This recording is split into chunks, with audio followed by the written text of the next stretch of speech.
Hello and welcome back, my fellow chairs. Today we're going to be playing as the Ming as we take down the British and attempt to get the Copium Wars achievement. So without wasting any time, let's get into it. As Ming, we do get this. The current state of Ming affairs, basically letting us know we're screwed. In order for us to deal with many of the issues of being the Emperor of China, especially as the Ming, pretty much we have to go down this whole mission tree here. Alright, now what I will be doing at the very start here is we are going to pass a celestial reform. We're already going to have to deal with rebels anyways. Might as well, I guess we'll deal with them a little bit more. We're going to take this one, giving us an additional diplomat and more trade. Sure. And then we will also proclaim a dynastic name, giving us even more mandate growth modifier. Our diplomats, pretty much we're just going to send to our own subjects. We're going to lower army maintenance, focus on admin pretty much the whole game. And yeah, let's get into it.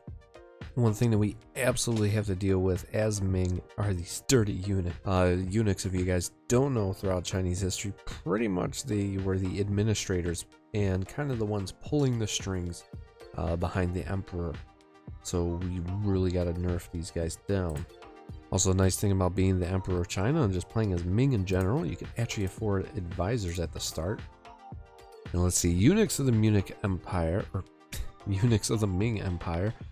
So if we do this, they're going to lose loyalty and some of their land, and we're going to lose 2 stab. Meanwhile, if we go this option, we gain stability but gain corruption. We choose to empower the eunuchs, we're going to get more reform growth, but we're going to get more corruption. Meanwhile, if we enact the expand palace decree, we will also get cheaper advisors. No, we will go with the stability one. Super important if you're ever playing in China and you are the emperor, make sure you don't have more than, I think it's like 3 or 4 loans. You actually start losing some of your mandate if you go in debt. So I don't take indebted to the merchant guilds at all, or in this case the Shangbang. So let's say we get the hygiene policy of the Great Ming. Pretty much we can open up our markets, become a little bit more of a modernized state to foreigners.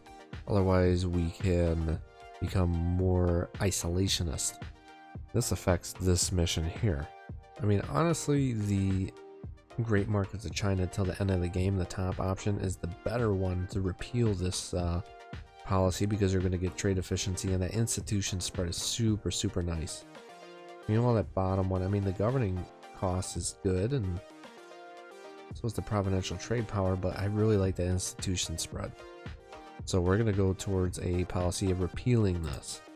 Additional gold mine or mandate and lose inflation. Also, we can finally complete our very first mission, and we're going to do it through a diplomatic option with Divia here. We got them below a certain amount of liberty desire, and we got them to like us over 150.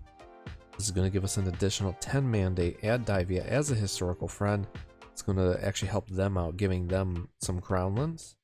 Alternatively, if we just decide to conquer all of Vietnam, they would have become sinicized with our culture. Alright, we can actually ally the Oirat. Kind of curious if I can make them, if only they didn't have Mongolia. But yeah, we'll go ahead and ally the Oirat. Apparently made them hostile, but time being, we can actually complete this mission, get access to banners. And we just have to influence Korea, and we can complete this diplomatically. Envoy to the court of the Hermit Kingdom. And we both become historical friendos. So we both get trust towards each other, global prosperity, and Korea, they get tons of prosperity, get stability, and we get more mandate. Wish that we would have gotten the stability. And there goes Oirat breaking their alliance with us. Alright, I actually was able to re-ally the Oirat. Fantastic. I mean, alternatively, I have to make him a subject. Oh well. And our emperor is dead. I'm actually kind of okay with that. He was kind of a garbage emperor to begin with. Alright, we can actually complete this mission, Tame China's Sorrow. This is going to give us the Yellow River Dikes, meaning we're going to gain some additional mandate, and for the rest of the game, all the provinces that we just developed, they're going to give us additional development costs, more tax, and monthly devastation. And we are less likely to have river floods, though. I mean, we're still going to have them, it's still going to suck. And there we go. Finally, the institution spawned in Ferrara. Now we actually have to develop this.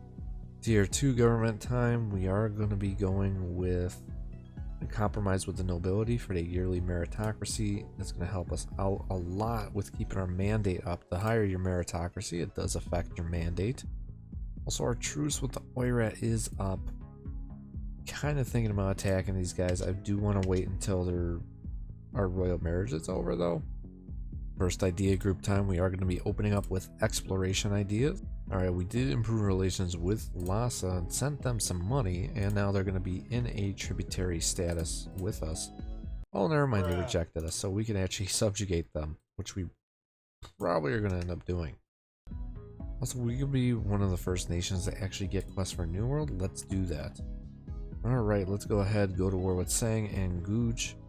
We're going to make both of these guys our tributaries. And we did just expand the Bogue here in Canton, giving us additional trade power and even cheaper governing capacity or governing cost in the province of Canton. Oh, I am struggling to say that today. And Oirat did just full annex Mongolia. This might just be a problem, especially... Alright, currently they are not 300 dev, it looks like. But regardless, we're going to have to beat them down. Alright, doesn't look like I could really do too much with Guj here. So instead, I might just force my religion on them. Yeah, that looks like that's what we're going to do. We're going to force our religion, take all their money. And as for Sang here, we're going to make him our tributary state, take all their money. Boom.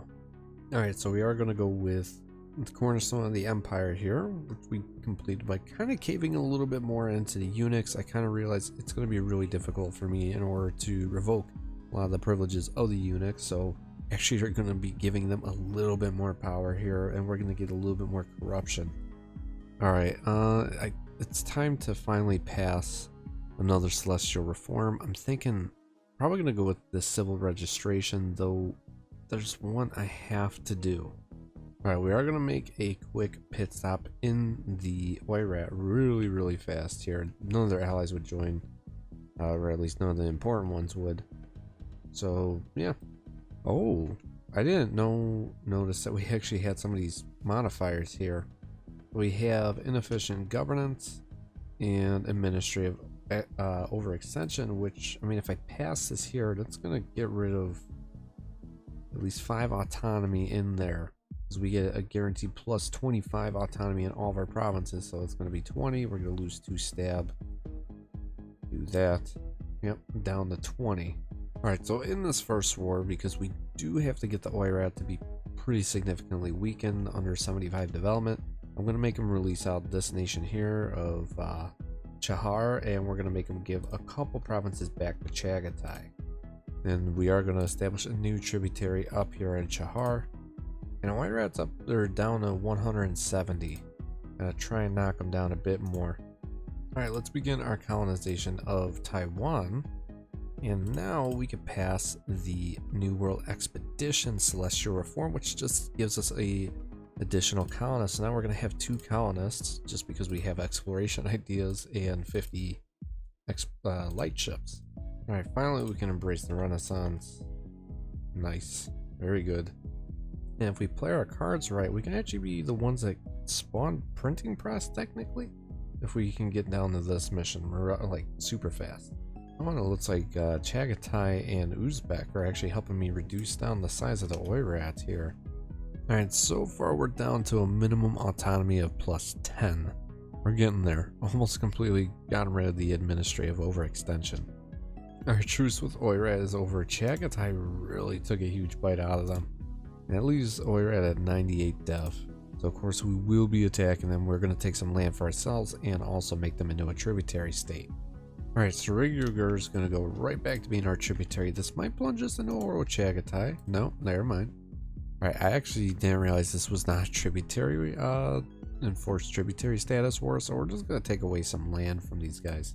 I mean, alternatively, I could just release out Mongolia out of them and call it a day, but I'm going to take some land directly for myself.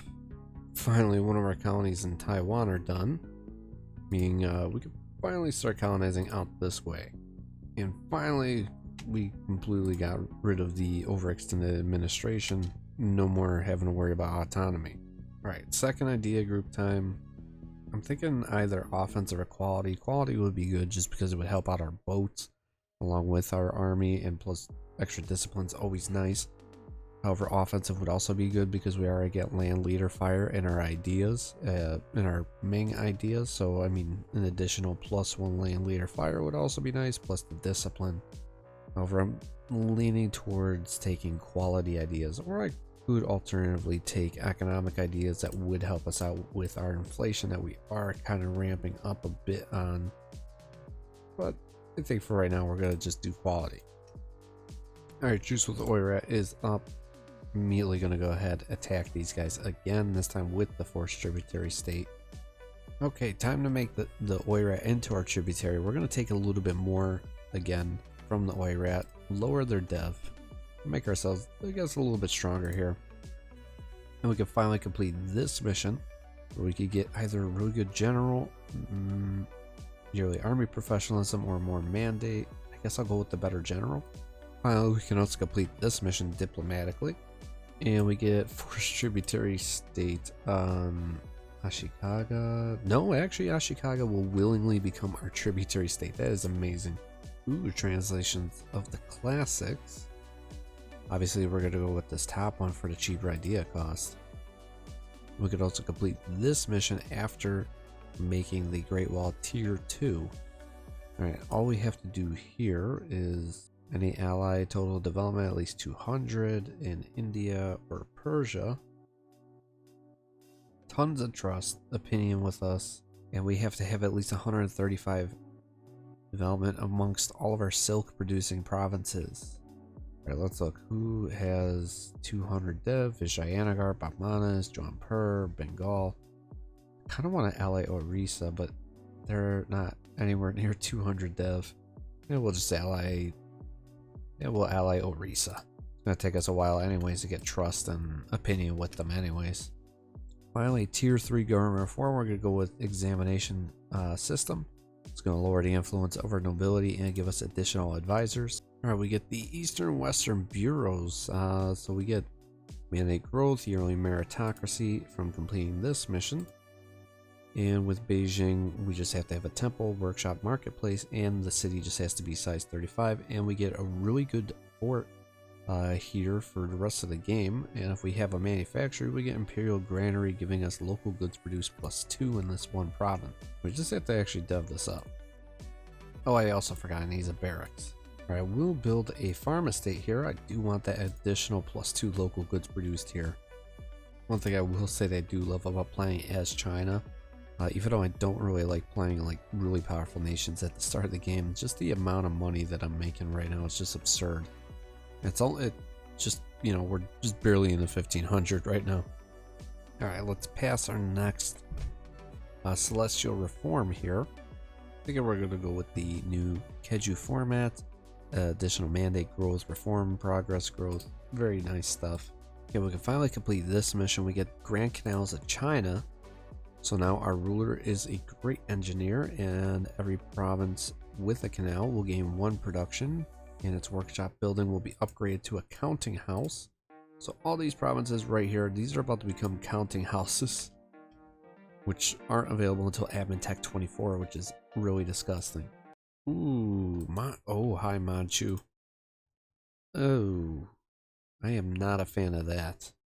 And of course, Ashikaga is allied to these guys. Of course, I don't look this way for 1 minute, and this is what happens. However, I can ally these guys, and that might just stop this. Oh, and even Korea's free. Lovely. Oh, but I could get them to be my tributary state again. Alright, and the Manchu just broke their alliance with me. Even better. Finally, we can complete this mission, giving our allies bonuses towards production and silk. And all we have to do here is grant the inwards perfection privilege and have loyalty of all of our states be up. And our mandate needs to be at 80. Oh boy. Alright, tier 4 government time. We're going to go with strengthening Confucian bureaucracy. This one pretty decent actually. And there it is, unguarded nomadic frontier. Yeah, we gotta beat up on these guys like now. Alright, truce with these guys are over. Ashikaga would not join, so let's just do this. Forced tributary state. I'm not playing around with the Manchus. I know what happens historically. Yeah, they even subjugate my former tributary state of Chahar. And of course they're gonna have freaking 3-star general. Alright, time to fight these guys up in the mountains. This might be bad because my mandate's pretty low, but gotta do it. Well, not as bad as I thought. Alright, Manchu, you're gonna give basically all these provinces back to the Oirat. Give me a bunch of money. Boom. Okay, why am I still Chagatai? Right? That would be the only other one? Because currently, in terms of development, the only other nation that is a horde that is near 300 dev would be Chagatai, but they're not at 300. So why is this going up? It is Chagatai because it's including Yarkand here. Yeah, screw it, we'll go to war with Chagatai. Alright, I'm thinking we're gonna do this to Chagatai. We're gonna release out Surigyogur, give Oirat some stuff, release out Fergana. This is gonna get rid of our border with Chagatai. Oh man, we got Chinese Cape going on right now. Chinese South Africa. And Manchu are back. Oh man. Almost 300 dev again. These guys are refusing to just go down. And of course they re-ally Ashikaga. Oh, look at that. Our first sight of British ships. Alright, truce with the Manchus over, which is perfect timing because I have the unguarded nomadic frontier disaster popping up again. We're going to attack them. Unfortunately, Japan's going to get called into this war, but we should be okay. This is the entire Jurchen army right here, hiding in the Korean Peninsula. Get them, boys. And now comes the stack wipe. Bye-bye. Alright, looks like we're going to take something like this from the Manchu. Take some land from Chahar. Take a decent amount of development from the Manchus themselves. Yeah, my only potential rival is France, who's 40%, well, 37% weaker than me. In terms of colonial range, we could actually reach into Colombia. So, I mean, if I really wanted to, I could have Ming Colombia, or even Ming Brazil. I don't know how I feel about that. Austrian Low Countries is apparently a thing. Well, of course, Austria is allied to Britain. Britain, who is Anglican. And let's see, they did take exploration. They have quality administrative. I mean, overall, they're kind of weak, to be honest with you. Other than, like, their allies. Even Sweden's not, like, the strongest. I mean, I'm, like, 41% stronger than France right now also. So, I mean, if I'm stronger than the French, what does that say about the British? Well, I can make Kilwa into a tributary. Ooh. So now all I need is actually a Catholic, or not Catholic, but a Christian tributary state. And I could finally get the Kowtow achievement. Very, very nice. More than likely I could do maybe Ethiopia. Oh, maybe even Congo if Congo decides to become Catholic. In fact, I will just go ahead and send a colonist right now to border Congo. Alright, I did also pass the delegate Zhengdu over here, which is going to give us monthly autonomy change, and it's going to make all of our tributaries get cheaper states. Reason I had to do that is so I could try and complete the single whip law. This might come back to bite me as we are getting close to dealing with the crisis of the Ming dynasty. And completing this mission, the single whip law, actually leads to Leizhou producing gold and getting Silver House of China till the end of the game. And then a few other gold, and basically anything that's a gold province is going to get Silver House of China, giving us even more goods produced. Making it less likely that our gold province will actually become depleted. And we're about to be plunged in. Yep, here we go. Crisis of the Ming Dynasty. Oh, no. We have to have at least 75 mandate and no rebels. Oh, game. And we're going to lose 35 mandate? Oh, that's not fair. Oh, man. The only way I'm going to get through this is if I keep taking these events that keep giving me separatists and all that stuff. It's giving me 5 mandate every single time. And we need to get to at least 75 mandate here. Oh, we have to get our corruption down also. And there goes our ruler. Oh, that was a bad time. No, that was a... Oh, yeah, that was our ruler. Never mind. Once I get rid of this last rebel army, that should do it. Hopefully they don't take the fort before I get there. They probably will. Oh, and of course more rebels pop up. Just not gonna select this event until I do this, right? It's not gonna allow me to do that. Okay, where's Nanyang? Oh, that's in the middle of my country. Okay, fine, we'll go. Oh, never mind. Mandate restored. Get rid of all these Merc armies. It's too expensive. Oh, collapse of the Mamluk Sultanate. That's not good. Well, actually, maybe. I don't know. We'll see. So right now, what I'm thinking we're going to do is actually ally the French. I'm going to curry favors with them, make them break their alliance with the Scots. Then we're going to no CB Scotland, and kind of go from there to get a military base in the British Isles. Rival wise, we're just gonna rival Russia. That's the only nation I would want to rival, honestly. And like that, we now have Ming, California. Alright, finally we can embrace printing press for almost 4,000 ducats. It's like nothing to us. Jump ahead in technology. And we're going to adopt offensive ideas as our next idea group. We get land leader fire in our ideas, plus we get discipline. We're about to have a really good army, pretty much. That's what's about to happen. Okay, we can finally get France to break their alliance with Scotland via favors. And we are just going to go ahead and no CB Scotland and get on the British Isles. Everybody in Europe must be really freaking out right now. Like, why is there some random Chinese nation invading Europe? Look at that. Of course, the British are also going to try and take advantage of me, forcing them to unally Scotland, or the French. Alright, in this war, we're just going to take the province of Sutherland from Scotland. Let's give us a base here, and we're going to immediately start fabricating a claim on the British. We could take an anti-Christian edict. That's kind of funny, actually. In terms of rivals, we're going to go ahead and rival Britain, who is 37% weaker than us, surprisingly. And actually, what I'm going to do right now is I am going to release out Gaeldom, so then that way we can complete the Kowtow achievement, which we just have to have a subject in every religious group. There we go. And on top of that, now we could do a reconquest war, right? Or not.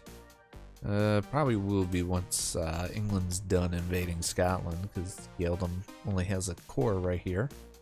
And finally, Britain has conquered Perth from Scotland.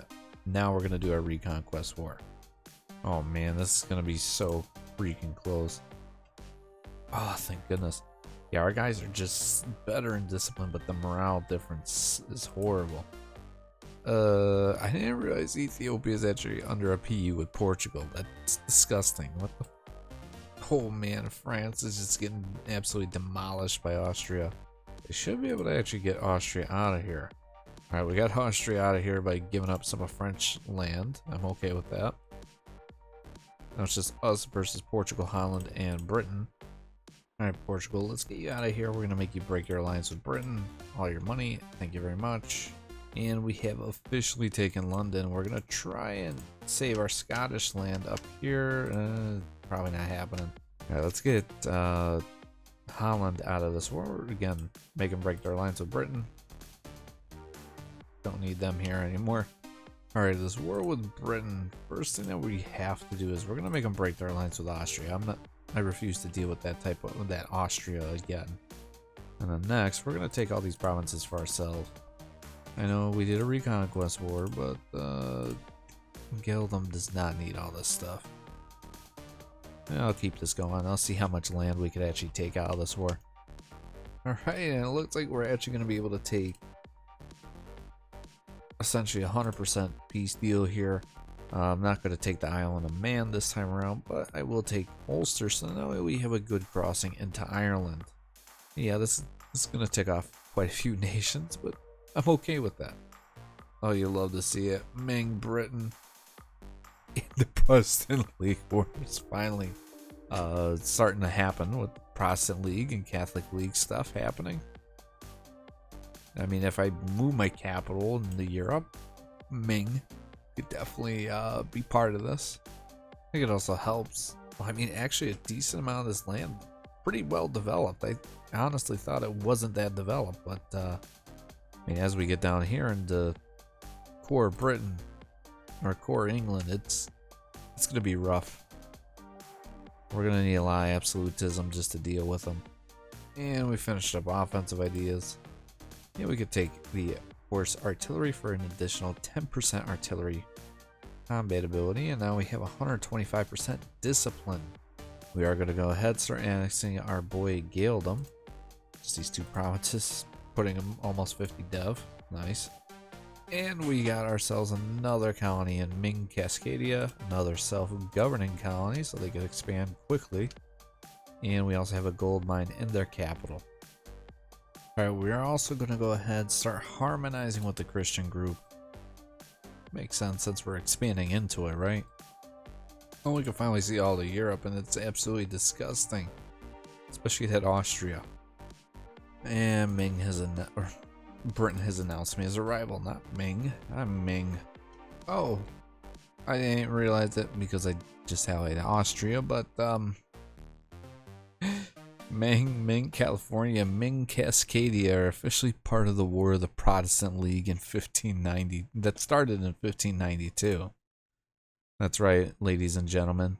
Or lady and gentlemen. The Ming were actually part of the Protestant Wars, supporting the Emperor nonetheless. Okay, our truce with England is over. So we're going to call on our buddy Denmark, and we're going to go ahead and immediately attack England because, well, we can. You know, this will call on the Commonwealth, which Commonwealth obviously very, very strong with 103,000 troops, but I think we should be fine. Oh yeah, and Austria is absolutely wailing on the Ottomans right now. And just like that, pretty much the entire British Isles are occupied by us, except for the island of Man. Barely even counts. Alright, we can get these Polish guys out of here, which is great because they were about to take Beijing. It would have been horrible. And as for Britain, we're gonna take like pretty much half of their country. We're gonna take all of Ireland and pretty much some of their northern stuff. And it did put us over 100 overextension, which of course that's gonna be fun to deal with. And we are officially in the age of absolutism. Which of course we could start a golden era because guess what, we're the Emperor of China. We won the religious war because we joined the war with Austria. We have a potential for a large army, and we can have 3 trade companies.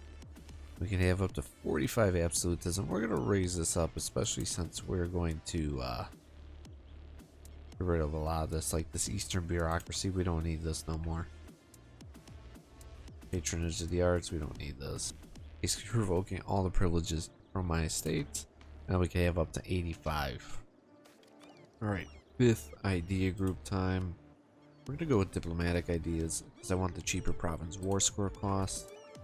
And we have officially harmonized with Christianity, so we no longer get penalties for expanding into Christian provinces. Alright, I'm going to launch a quick war against the Manchu because we're starting to get that unguarded nomadic frontier disaster again, and you know, it's about time that we just come over here and teach them a lesson. Alright, from Caradel in this war, I'm just going to take this one province. It's part of our state. Simple, easy. Alright, here we go. We're going to stack wipe the last of the Manchurian guys. Bye-bye. In this war, I'm thinking we're going to do something like this. They were just over 300 dev, just a little bit, 310 development to be exact. So obviously this is going to be way more than that.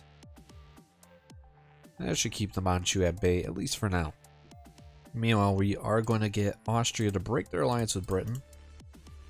And Britain, their ally, the Commonwealth, will actually join, which surprises me because they're out of manpower and they only have 24,000 troops. They also just got whopped by the Ottomans and also just got beaten by Spain in their conquest of Naples. But yeah, we'll just go for it. We'll attack them for York. Let's do it. Oh, I have to get a diplomat back, of course. Alright, let's fight this 30 stack here. British troops are actually pretty good, even though significantly worse in discipline and morale and also mill tactics, but because they're Western troops, they have more military pips than our guys do, so they're actually a little bit stronger. But not when you outnumber them, like 2 to 1. Also, the Ottomans are going down. They have like a Janissary coup going on. They just had their harem is plotting their downfall. It's not looking good in the Ottoman Empire in 1629. Oh, would you look at that? Commonwealth is also at war with Russia all of a sudden. Oh, and Sweden. However, it looks like the Russian troops are kind of garbaggio, even though they outnumber them like almost 3 to 1. The Russians are getting their butts handed to them by the Polish right now. What I'm going to do right now is start my golden era. It's going to boost on my maximum absolutism. We're going to put us right around 100. We have some rebels that are getting ready to pop, so we'll harsh treatment these guys. Boost up our absolutism a little bit more. So now we're at 51. Man, we could actually take another province out of this war. We're getting so close. We just have to wait till England's pretty much at 20 war exhaustion. And then, you know, then they can accept whatever peace deal I want them to accept. And yeah, this will put us at 133 overextension, but that's okay. Overextension is just a number anyways. Alright, looks like out of this war, I'm only going to take an 88% peace deal because otherwise we're going to be here forever. So doing this is going to give us 116 overextension instead of the 133%. Coring should go by pretty fast. And we are so close to owning all of the British Isles here. Ooh, I got my Alaskan colony to actually attack Portuguese Alaska. They took the majority of their country after taking their capital. It's now pretty close to having a really big Ming Alaska. Now, if only I could get California to do the same thing. It's just, you know, kind of colonial Mexico kind of stands in their way with having almost 100,000 troops. Ooh, England's just going even further down the tubes. Now they have the English Civil War going on. Our truce with them is almost up in about 6 years too. I'm thinking we're going to try out something a little bit different for our tier 9 government reform. We're going to go with Machiavellianism reign.